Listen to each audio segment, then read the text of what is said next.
Ese wari uzi ko hari ibintu udakwiriye gushyira kuri social media cyangwa ku mbuga nkoranyambaga? Nibyo tugiye kuvugaho muri iyi video. Imbuga nkoranyambaga ni hamwe mu hantu abantu benshi bashyira ibintu byinshi cyane, ibigezweho, ibibabaje cyangwa ibashimishije.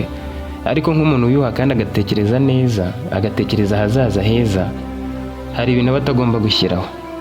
Abantu bakoresha imbuga nkoranyambaga cyangwa social medias banezezwa no kugira ibyo bashyiraho bigakundwa, bigahabwa like cyangwa bigatangwaho ibitekerezo bitandukanye. Iyo bitagenze bityo, bamwe basaba ko byasangizwa abandi kugira ngo bigere kure, likes na comments ziyongere. Nubwo gushyira ibintu ku mbuga nkoranyambaga ntacyo bitwaye kandi ari ibintu byiza kuko hari abo bitunze, siko buri gihe biba byiza kuko hari ubwo ingaruka zitagaragara ako kanya zikazagaragara nyuma y'imyaka runaka. Tekereza ko hari abantu bafungwa bazira gukinisha abana mu bintu runaka.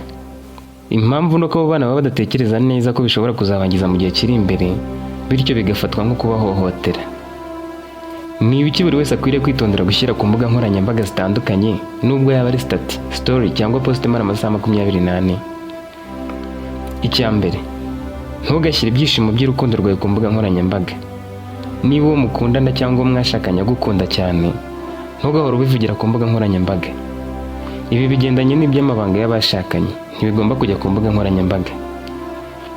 Icya kabiri, ntugashyire ku mbuga nkoranyambaga iby'abana bawe bageraho.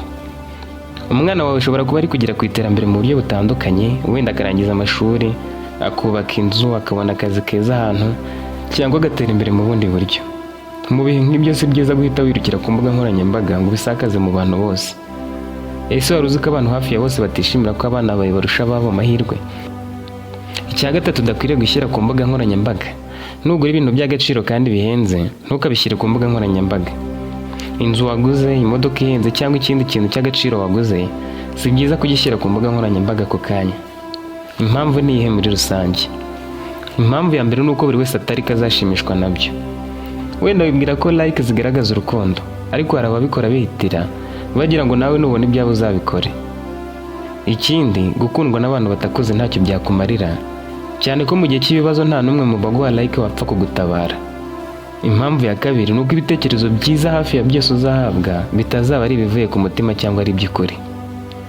Abantu bamaze kumenya ko iyo batanga ibitekerezo ku miyoboro y'abandi, bituma niyo bisa n'ikwirakwiriye mu nshuti cyangwa aba followers bo wahaye igitekerezo cyangwa like.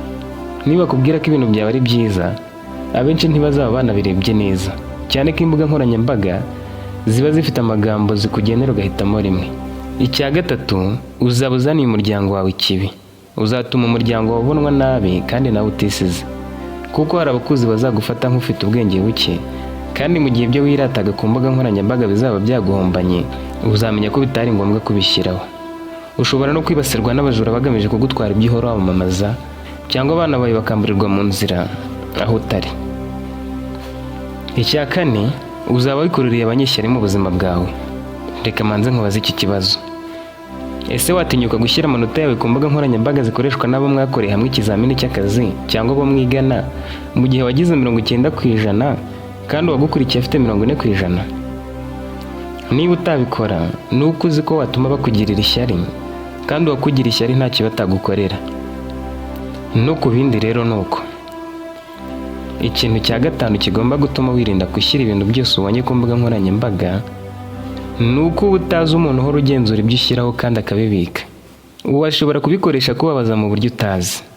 Niba uhora ushyira amafoto y'umukunzi wawe ku mbuga nkoranyambaga, aramutse akwanga ukimukunda, byazakubabaza warasibye ayo mafoto yose, nyuma ukazayabona ku rubuga rw'undi muntu utazi, utanafite uburenganzira bwo kuyasiba. Si ibyo gusa, yakubabaza no mu bundi buryo. Icya gatandatu, ukwiriye kubihagarika.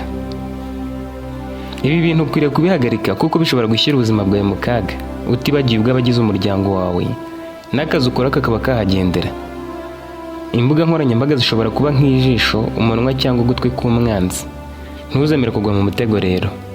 Reka ubuzima bwawe bwite bukomeze wowe ibanga. Icyakora, buri wese akwiriye kwifatira umwanzuro, akamenya ibyo akwiriye gushyira ku mbuga nkoranyambaga n'ibyo adakwiriye gushyiraho.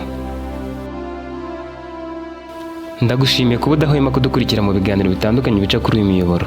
Jya ukomeza kuba hafi uyungura ubwenge, kuko aricyo kintu utakwicuza ko wahaye umwanya.